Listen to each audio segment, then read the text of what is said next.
अस्सलामुअलैकुम। अपनी lecture series को आगे बढ़ाते हुए आज पेपर 6 का जो पोर्शन है यूनियन टेरिटरी ऑफ जे.एंड.के उसका 6th लेक्चर रहेगा एंड एज पर सिलेबस हमारा आज का टॉपिक है लाइव स्टॉक। तो चलिए स्टार्ट करते हैं। सबसे पहले हम जानेंगे कि लाइव स्टॉक किसे कहते हैं। लाइव स्टॉक एक टर्म है जो कि इस्तेमाल होती है डोमेस्टिकेटेड एनिमल्स के लिए, जैसे शीप, गोट, कैटल, बफेलो इंक्लूडिंग पोल्ट्री, जिन्हें हम रेज करते हैं यानी जिन्हें हम पालते हैं एक एग्रीकल्चरल सेटअप के तहत, ताकि हम उनसे इनकम जनरेट कर पाए, एम्प्लॉयमेंट प्रोवाइड कर सके और साथ ही साथ food as well as non food products हासिल कर पाए, जैसे meat, eggs, milk, fur, leather, wool etcetera. तो सिंपली हम कहेंगे ऐसे जानवरों की रेजिंग करना, ऐसे जानवरों को पालना, यानी जिन्हें हम मवेशी भी कह सकते हैं, ऐसे एनिमल्स को पालना जिनसे हम खुद के लिए आमदनी हासिल कर सके, दूसरों के लिए रोजगार का जरिया बन सके और साथ ही साथ उनसे ग़िज़ाई और गैर ग़िज़ाई प्रोडक्ट्स हासिल कर सके। लाइव स्टॉक जो है ये बड़ा ही इम्पॉर्टेंट हिस्सा है, बड़ा ही अहम जुज़ है हमारी यूटी की इकोनॉमी का, और जो हमारी यूटी की जीडीपी है उसको भी ये 11% कंट्रीब्यूट करता है, यानी एक सब्सटेंशियल कंट्रीब्यूटर है टुवर्ड्स आवर यूटीज जीडीपी। ठीक है। जम्मू एंड कश्मीर जो है ये आइडियली सूटेड है लाइव स्टॉक की रेयरिंग के लिए, यानी ये काफ़ी ज़्यादा सूट करता है माल मवेशी यानी जानवरों की रेजिंग के लिए, क्योंकि यहाँ पे काफ़ी फेवरेबल एग्रो क्लाइमेटिक कंडीशंस पाई जाती है, रिच एल्पाइन पास्चर्स है और बहुत ही सारे नेचुरल एंडोमेंट्स है। यानी हम ऐसे कहेंगे कि जो हमारी यूटी है जम्मू और कश्मीर, ये बड़ी ही बेहतरीन तरीके से रेयरिंग को सपोर्ट करती है लाइव स्टॉक की, क्योंकि यहाँ पे जो क्लाइमेटिक कंडीशंस है वो एग्रीकल्चरल फेवरेबल है और यहाँ पे हमें घास चराई भी बहुत ज़्यादा मिलती है ऊपरी इलाकों में, और साथ ही साथ अल्लाह ताला ने यहाँ पे बहुत सारे नेचुरल चीज़ें रखी हैं जिनसे हम रेयरिंग को बहुत ही आसानी से हासिल कर पाते हैं। जैसे यहाँ पे नदी नाले हैं, जैसे यहाँ पे बहुत सारे पेड़ पौधे हैं जो कि हम एज फॉडर फिर इस्तेमाल कर सकते हैं इन लाइव स्टॉक्स की रेयरिंग के लिए। उनको पानी की कमी नहीं महसूस होती। यहाँ पे जो क्लाइमेट है वो बड़ा ही अच्छा है, फेवरेबल है, सूट करता है इन जानवरों को। ठीक है। जम्मू एंड कश्मीर जो है ये घर माना जाता है एक diverse range of livestock की, जैसे cattle, buffalo, goat, sheep, horse, ponies and poultry. इन एनिमल्स से हमें बहुत सारी चीज़ें हासिल होती है, जैसे मैंने पहले ही बताया आपको, और उन चीज़ों से हम अपनी यूटी की जो लोकल डिमांड्स होती है एक तो वो भी पूरा करते हैं और साथ ही साथ रेवेन्यू जनरेशन भी हासिल करते हैं। हिली एरियाज में अभी भी हॉर्स और पोनीज जो है वो इस्तेमाल की जाती है एज मीन्स ऑफ ट्रांसपोर्ट्स। ठीक। As far as rural economy is concerned, यानी जहां तक रूरल इकोनॉमी का सवाल है, लाइव स्टॉक फार्मिंग एक बहुत ही इंपॉर्टेंट हिस्सा है इसका। यानी जो हमारे देहाती इलाके हैं वहाँ पे जो अर्निंग होती है, वहाँ पे जो इनकम है लोगों की, वो काफ़ी हद तक डिपेंड है लाइव स्टॉक रेयरिंग पे ही। बहुत सारे फार्मर्स डिपेंड करते हैं लाइव स्टॉक पे as their primary source of income. उनमें से कुछ डेयरी फार्मिंग में एंगेज है, कुछ पोल्ट्री प्रोडक्शन में और कुछ मीट प्रोडक्शन में। शीप एंड गोट की रेयरिंग जो है वो कोर एक्टिविटी मानी जाती है रूरल एरियाज में, और वहाँ की सोशो इकोनॉमिक अपलिफ्टमेंट में वहाँ के वीकर सेक्शंस की बहुत ही हद तक मदद करती है। जैसे वहाँ गुज्जर्स, बकरवाल, चौपान, गडीज वगैरह की जो ट्राइब्स पाए जाते हैं, ये वीकर सेक्शंस माने जाते हैं, इनकी अपलिफ्टमेंट में, सोशो इकोनॉमिक अपलिफ्टमेंट यानी सोशल भी और इकोनॉमिक अपलिफ्टमेंट में ये जो लाइव स्टॉक रियरिंग है बहुत ही इंपॉर्टेंट रोल अदा करती है। जो गुजर्स और बकरवाल्स हैं उन्होंने शीप और गोट रियरिंग को अपना प्राइमरी ऑक्यूपेशन बनाया है यानी मेन ऑक्यूपेशन बनाया है। कब से? बहुत ही पुराने ज़माने से। और फिर वो प्रेफर करते हैं माइग्रेट करना एक जगह से दूसरी जगह, ताकि इस जो उनका लाइव स्टॉक होता है उसके लिए पास्चर्स ढूंढे ताकि वो उस पर उनको फीड करवा सके। ठीक है, हमने भी देखा है कि जैसे ही समर्स आना स्टार्ट हो जाता है तो गुजर्स और बकरवाल जो है अपने लाइव स्टॉक के साथ यहाँ आ जाते हैं और यहाँ के जो ऊंचे ऊंचे पहाड़ है, पास्चर्स हैं, वहाँ की तरफ मूव करते हैं। और जैसे विंटर्स आती है तो फिर वो वापस माइग्रेशन करते हैं हॉटर प्लेसेस की तरफ।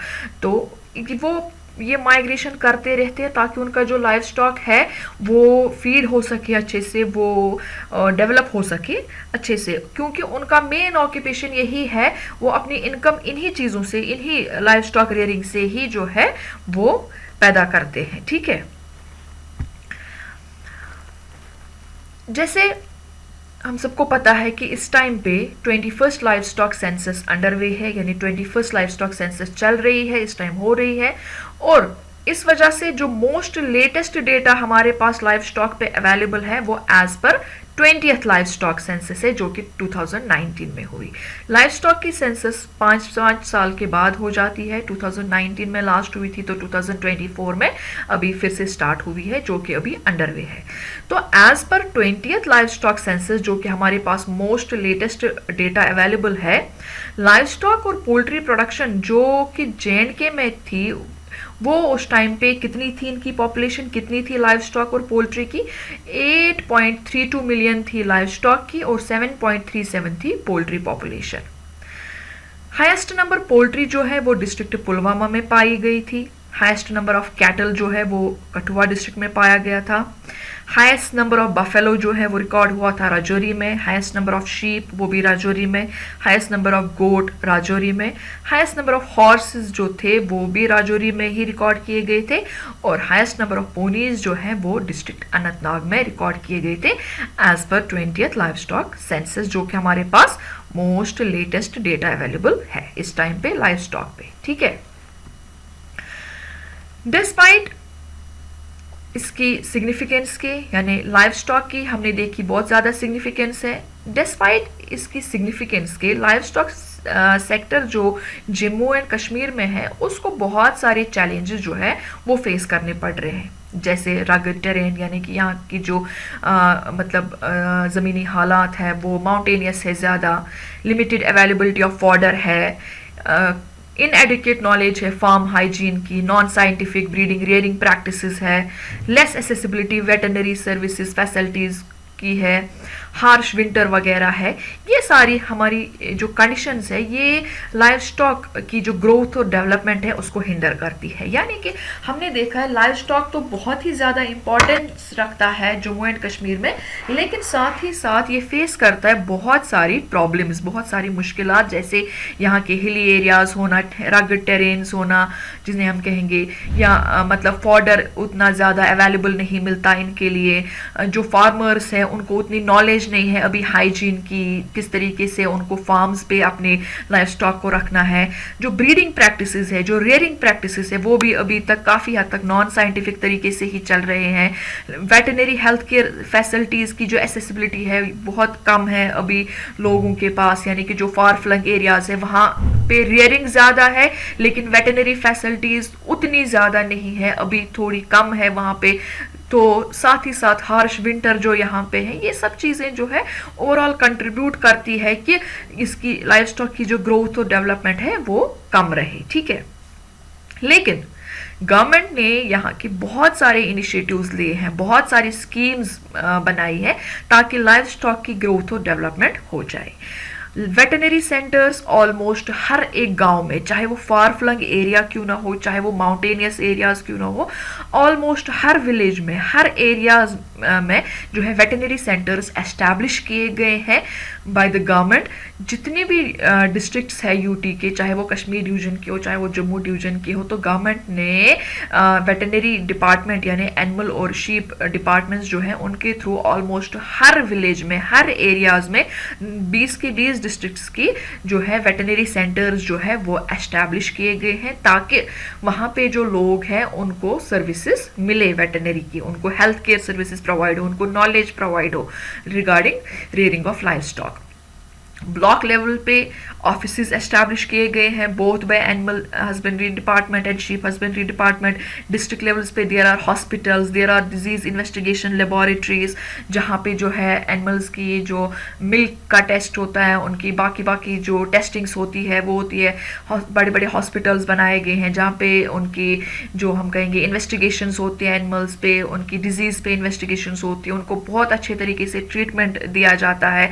वहाँ पे वेटनरी असिस्टेंट सर्जन्स की जो है फैसिलिटीज़ अवेलेबल रखी गई है हॉस्पिटल्स में भी, और कहाँ पे छोटे छोटे जो सेंटर्स क्रिएट किए गए हैं वहाँ पे भी पैरावेट प्लस वेट जो है दोनों जो है अवेलेबल रहते हैं, ताकि जितने भी लाइव स्टॉक ओनर्स हैं उनको प्रॉब्लम्स फेस ना हो। स्कीम्स जैसे मैंने अभी बताया आपको, एक स्कीम्स जो है वो इंट्रोड्यूस की गई है वेटनरी सेंटर्स को एस्टैब्लिश करने के साथ ही साथ, जिसमें बहुत ज़्यादा इंपॉर्टेंट स्कीम्स जो है वो है इंटीग्रेटेड डेयरी डेवलपमेंट स्कीम, जिसे शॉर्ट में IDDS कहते हैं। Integrated poultry development program IPDP, integrated sheep development scheme etcetera. ये सब स्कीम्स जो है ये क्या, इनके तहत क्या होता है, जो भी एप्लीकेंट होता है उसको बहुत ही ज़्यादा सब्सिडीज दी जाती है अप टू 50%, ताकि वो परचेज करे लाइव स्टॉक का और सेटअप करे dairy, poultry, sheep and goat units जो जैसे उनको चाहिए। IDDS के अंडर डायरी यूनिट्स सेटअप किए जाते हैं, पोल्ट्री डेवलपमेंट प्रोग्राम के अंदर पोल्ट्री यूनिट सेटअप किए जा सकते हैं, इंटीग्रेटेड शीप डेवलपमेंट स्कीम के under sheep and goat units जो है वो सेटअप किए जा सकते हैं। और इन यूनिट्स के साथ साथ ही इनको क्या है, वहाँ पे जो इक्विपमेंट्स चाहिए होते हैं, रिलेटेड मशीनरीज चाहिए होती है, जैसे मिल्क वैन वगैरह, जनरेटर्स, वो सारे भी जो है 50% सब्सिडीज पे इनको दी जाती है। यानी इन स्कीम्स के अंडर गवर्नमेंट जो है 50% सब्सिडीज जो है प्रोवाइड करता है लाइव स्टॉक ओनर्स को, जो कि ये चाहते हैं कि वो एक फार्म सेटअप करे, वो अपना जो है एक इनकम का सोर्स बनाए। ये स्कीम्स इसीलिए प्रोवाइड की गई है ताकि एप्लीकेंट जो है वो अपने लिए इनकम जनरेट कर सके और दूसरों को भी एम्प्लॉयमेंट फराहम कर सके और प्रोडक्शन भी साथ ही साथ बढ़ा सके। इन स्कीम्स के अंडर जो है जो भी एप्लीकेंट है उसको अपने कंसर्न्ड वेटनरी असिस्टेंट सर्जन के पास जाना है, जो कि उसके एरिया का होगा कंसर्न्ड, उनके पास जाना है। वो उनको प्रॉपरली जो है वो उनको मालूमात देते हैं कि किस तरीके से उनको अप्लाई करना है और किस तरीके से उनको जो है अपना एक फार्म सेटअप करना है। ठीक है, इसी तरीके से एक और इनिशिएटिव है गवर्नमेंट का, होलिस्टिक एग्रीकल्चर डेवलपमेंट प्रोग्राम, जिसे HADP कहते हैं। ये एक डायनेमिक कलेक्शन है 29 प्रोजेक्ट्स का, जो कि कवर करता है हर एक एस्पेक्ट एग्रीकल्चर का, हॉर्टिकल्चर का और लाइव स्टॉक हस्बेंड्री का। तो HADP के अंडर जो है क्या एम्स रखी गई है। HADP एम करता है कि वो सस्टेनेबल एग्रीकल्चर प्रैक्टिसेस को जो है प्रमोट करे, इम्प्रूव करे प्रोडक्टिविटी को, प्रमोट करे dairying, fishing and poultry farming को, as well as fodder production को, और साथ ही साथ एनहेंस करता है overall wellbeing of livestock owners, farmers, rural communities through marginally subsidised schemes as well as 100% incentivised free schemes. यानी HADP एक कलेक्शन है स्कीम्स का, प्रोजेक्ट्स का, जिसके अंडर 29 प्रोजेक्ट्स आते हैं जो कि एग्रीकल्चर को भी कवर करते हैं, हॉर्टिकल्चर को भी, क्रॉप्स को भी और लाइव स्टॉक हस्बेंड्री को भी कवर करते हैं। मेन एम क्या है एचएडीपी का कि वो सस्टेनेबल एग्रीकल्चर प्रैक्टिसेस जो है उसको प्रमोट करे, डेयरिंग को प्रमोट करे, फिशिंग, पोल्ट्री, शीप वगैरह को जो है प्रमोट करे। साथ ही साथ जैसे मैंने अभी बताया आपको, फॉडर की जो कमी है ये एक बड़ा ही चैलेंज होता है लाइव स्टॉक ओनर के लिए, उसको अपने कैसे वो अपने लाइव स्टॉक को फीड करे। तो फॉडर प्रोडक्शन भी इसमें जो है उसकी एनहेंसमेंट, फॉडर प्रोडक्शन पे भी जो काम होगा, किस तरीके से फॉडर प्रोडक्शन किया जाएगा, वो भी एचएडीपी के अंडर आता है। और साथ ही साथ वहां पे बहुत सारी ऐसी स्कीम्स है जो कि सब्सिडाइज्ड है, यानी जिसमें सब्सिडीज मिलती है और जिसमें आपको 100% कोई एक प्रोजेक्ट ये स्टार्ट करने के लिए भी 100% जो है आपको वहां से ही पैसा मिलेगा, वहां से ही आपको चीजें मिलेंगी। तो ऐसी स्कीम्स भी है, यानी सब्सिडाइज्ड भी है जिसमें 30, 40, 50% वट जो भी उसमें रखा होगा उतनी सब्सिडी मिलेगी। और साथ ही साथ लाइव स्टॉक ओनर को ऐसी स्कीम्स भी दी जाती है जो कि 100% जो है उसमें इंसेंटिव्स मिलते हैं, 100% वो फ्री होती है, मतलब जो भी खर्चा होगा वो सारा जो है गवर्नमेंट की तरफ से ही उसे मिलेगा। तो ये स्कीम्स क्यों रखी है? ताकि लाइव स्टॉक ओनर्स जो है उनकी ओवरऑल वेलबींग हो, रूरल कम्युनिटीज जो है उनकी डेवलपमेंट हो, फार्मर्स जो है वो अपने लिए इनकम जो है वो पैदा कर सके। तो गवर्नमेंट बहुत ज्यादा जो है इस टाइम पे काम कर रही है लाइव स्टॉक सेक्टर पे और एग्रीकल्चर सेक्टर पे, ताकि जो है, क्योंकि हमें पता है कि हमारी जो कंट्री ही है वो एग्रीकल्चरल डिपेंडेंट कंट्री, और एग्रीकल्चर में खाली जो है वो एक ग्रोइंग ऑफ क्रॉप्स ही नहीं आता। एग्रीकल्चर जो है वो बहुत सारी चीजों का एक सम अप है, जैसे मैंने अपने लास्ट वीडियो में बताया है। एग्रीकल्चर के अंडर फिर लाइव स्टॉक भी आता है। तो गवर्नमेंट जो है वो बहुत ज्यादा इस टाइम पे कोशिश कर रही है, बहुत सारे इनिशिएटिव स्टार्ट कर रही है ताकि लाइव स्टॉक सेक्टर जो है वो डेवलप हो जाए, जो कि फार्मर्स को या जो कि लाइव स्टॉक ओनर्स को प्रॉब्लम्स फेस होती है वो कम से कम हो जाए, वो खत्म हो जाए। ठीक है, दक्ष किसान पोर्टल एक और चीज है जो कि गवर्नमेंट ने ऑनलाइन इंट्रोड्यूस किया है, एक पोर्टल जिसके थ्रू सर्टिफिकेट कोर्सेज, ट्रेनिंग्स जो है वो प्रोवाइड की जाती है फार्मर्स को, लाइव स्टॉक ओनर्स को, वो भी फ्री ऑफ कॉस्ट, ताकि लाइव स्टॉक ओनर्स को, फार्मर्स को जो है वो अब एक नॉलेज मिले कैसे उनको अपने लाइव स्टॉक को रियर करना है, कौन सी टेक्निक्स यूज करनी है। जैसे मैंने अभी आपको बताया कि मतलब नॉन साइंटिफिक टेक्निक्स अभी भी यूज की जाती है, नॉन साइंटिफिक प्रैक्टिसेस जो है वो अभी भी यूज की जा रही है रेयरिंग में। तो जो ये पोर्टल है इसके थ्रू बहुत सारी ट्रेनिंग्स दी जाती है कि किस तरीके से साइंटिफिक तरीकों पे रेयरिंग हो, किस तरीके से जो है हाइजीन मेंटेन हो, किस तरीके से मोर्टिलिटी कम रहेगी लाइव स्टॉक की। तो वो सब चीजें जो है इस ट्रेनिंग्स के अंदर सिखाई जाती है फार्मर्स को, और इनफैक्ट वहां पे फिर सर्टिफिकेट्स भी जो है फार्मर्स को दी जाती है जो कि कोर्सेज को सक्सेसफुली कंप्लीट करते हैं। तो दैट मीन्स ऑल्दो हमारे पास जो लाइव स्टॉक रियरिंग एक बड़े सिग्निफिकेंट प्लेस होल्ड करती है, लेकिन इसको बहुत सारी मुश्किलें भी दरकार है। लेकिन गवर्नमेंट बहुत ज़्यादा काम कर रही है कि उन मुश्किलातों को अगर ख़त्म ना कर पाए तो कम से कम उनको जो है हम जितना हो सके उतना दूर कर पाए। ठीक है, तो बहुत सारी इनिशिएटिव्स है, बहुत सारी स्कीम्स जो है वो गवर्नमेंट ने इंट्रोड्यूस की है ताकि लाइव स्टॉक जो है ये सेक्टर डेवलप हो जाए, जो हमारी जो फार्मर्स है, हमारे जो लाइव स्टॉक ओनर्स हैं, उनको जो है फायदा मिले। सबसे ज्यादा जो है अनएम्प्लॉयमेंट आजकल ज्यादा है, तो अनएम्प्लॉयमेंट को जो है बहुत हद तक जो है कम किया जा सकता है इन स्कीम्स के थ्रू, क्योंकि 50% सब्सिडी कोई छोटी बात नहीं होती है। 50% subsidy means a lot. 50% subsidies पे आपको जो है dairy farm, sheep farm, goat farm units जो है वो सेटअप करने के लिए गवर्नमेंट जो है वो हेल्प करती है, आपको रिलेटेड इक्विपमेंट्स दे सकती है, मशीनरीज वगैरह दे सकती है। या मैंने आपको बताया कि 100% जो है फ्री आपको हर एक चीज़ कुछ स्कीम्स के अंडर जो कि वो वहाँ पे जो भी आपको दिए गए होंगे प्रोजेक्ट्स उनके अंडर आपको 100% हर एक चीज़ मिलती है, वो भी फ्री ऑफ कॉस्ट। जैसे सीड्स वगैरह फॉडर डेवलपमेंट के लिए मिलते हैं।